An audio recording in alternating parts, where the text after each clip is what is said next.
कार्तिक मास की पौराणिक कथा। एक नगर में एक ब्राह्मण दंपत्ति रहते थे।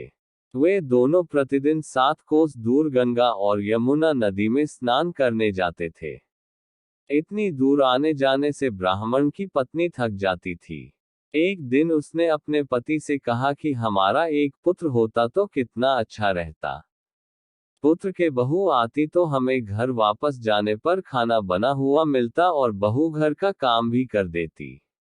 अपनी पत्नी की बात सुनकर ब्राह्मण ने कहा कि तूने बात तो सही कही है, चल मैं तेरे लिए बहू ला ही देता हूँ।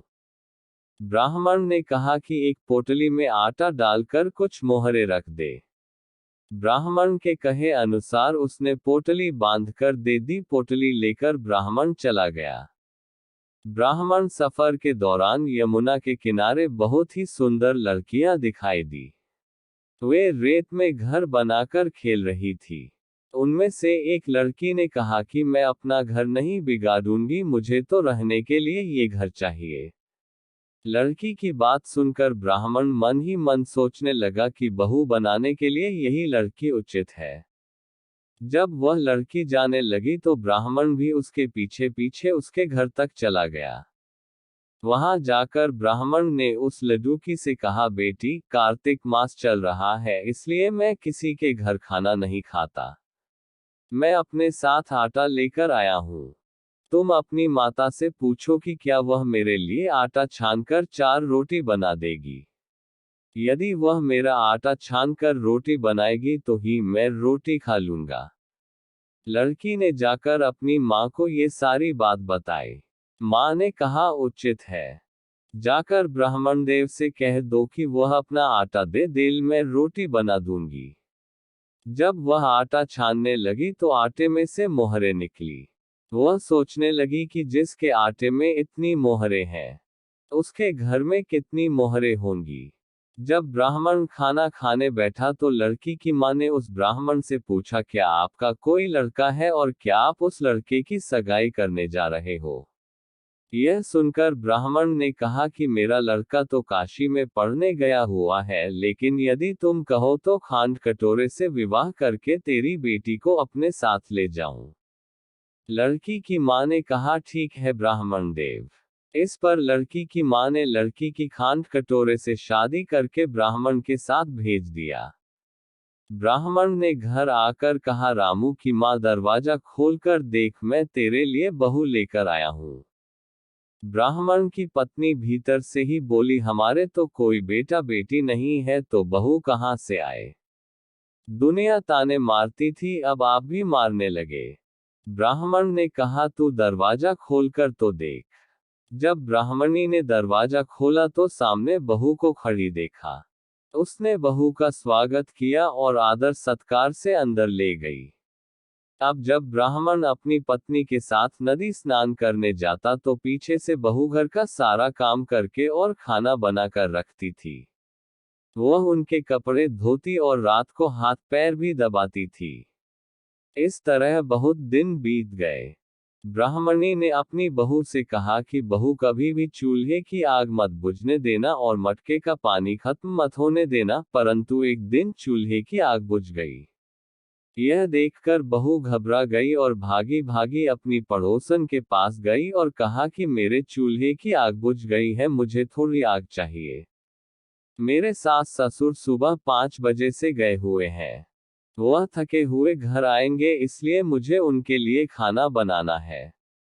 यह सुनकर पड़ोसन ने कहा कि तू तो बावली है, तुझे ये दोनों मिलकर पागल बना रहे हैं। इनके कोई पुत्र नहीं है, ये निसंतान है। बहू ने कहा, नहीं, ऐसा मत बोलो, इनका बेटा तो बनारस काशी में पढ़ने गया हुआ है। इस पर पड़ोसन ने कहा कि यह तुझे झूठ बोलकर लाए हैं। मेरी बात सच मान, इनके कोई बेटा नहीं है। अब बहू पड़ोसन की बातों में आ गई और कहने लगी कि अब आप ही बताओ मैं क्या करूं। पड़ोसन ने कहा कि करना क्या है, जब तुम्हारे सास ससुर आए तो जली हुई रोटियां बनाकर देना और बिना नमक की दाल बनाकर देना। खीर की कड़छी दाल में और दाल की कड़छी खीर में डाल देना। पड़ोसन ने उसे अच्छे से सिखा पढ़ा दिया। फिर जब उसके साथ सास ससुर घर आए तो उसने न तो उनका आदर सत्कार किया न ही उनके कपड़े धोए। जब उसने सास ससुर को खाना दिया तो सास बोली, बहू आज यह रोटियां जली हुई क्यों है और दाल भी अलूनी है। तब बहू ने पलटकर कहा कि एक दिन ऐसा खाना खा लोगे तो कुछ बिगड़ नहीं जाएगा तुम्हारा। सास ससुर को खरी खोटी सुनाकर वह फिर से पड़ोसन के पास गई और बोला कि अब आगे क्या करना है। पड़ोसन ने कहा कि अब तुम सातों कोठों की चाबी मांग लेना। अगले दिन जब भी स्नान करने के लिए जाने लगे तो बहू अड़ गई कि मुझे तो सातों कोठों की चाबी चाहिए। तब ससुर ने कहा कि इसे चाबी दे दो। तब सास ने बहू को चाबी दे दी। सास ससुर के जाने के बाद जब बहू ने दरवाजे खोले तो देखा कि किसी में अन्न भरा है, किसी में धन भरा है और किसी कोठे में बर्तन पड़े हैं। जब उसने सबसे ऊपर का सातवां कोठा खोला तो देखा कि शिव जी, पार्वती माता, गणेश जी, लक्ष्मी माता जी, पीपल पथवारी, कार्तिक के ठाकुर, राय दामोदर, तुलसी जी का बिड़वा, गंगा यमुना और 33 कोटि देवी देवता विराजमान है। वहीं पर एक लड़का चंदन की चौकी पर बैठा माला जप रहा है। यह सब देखकर उसने लड़के से पूछा कि तुम कौन हो। तब लड़का बोला कि मैं तेरा पति हूं, अभी दरवाजा बंद कर दे। जब मेरे माता पिता आएंगे तब दरवाजा खोलना। यह सब देखकर बहू बहुत खुश हुई और 16 श्रृंगार कर सुंदर वस्त्र पहनकर अपने सास ससुर का इंतजार करने लगी। उसने अपने सास ससुर के लिए अच्छे अच्छे पकवान बनाए। जब उसके सास ससुर घर पर आए तो उसने उनका आदर सत्कार किया और प्रेम पूर्वक खाना खिलाया और हाथ पैर दबाने लगी। पैर दबाते दबाते बहू ने कहा कि माँ, आप इतनी दूर गंगा यमुना स्नान करने के लिए जाती हो तो आप थक जाती हो, इसलिए आप घर पर ही स्नान क्यों नहीं करती हो।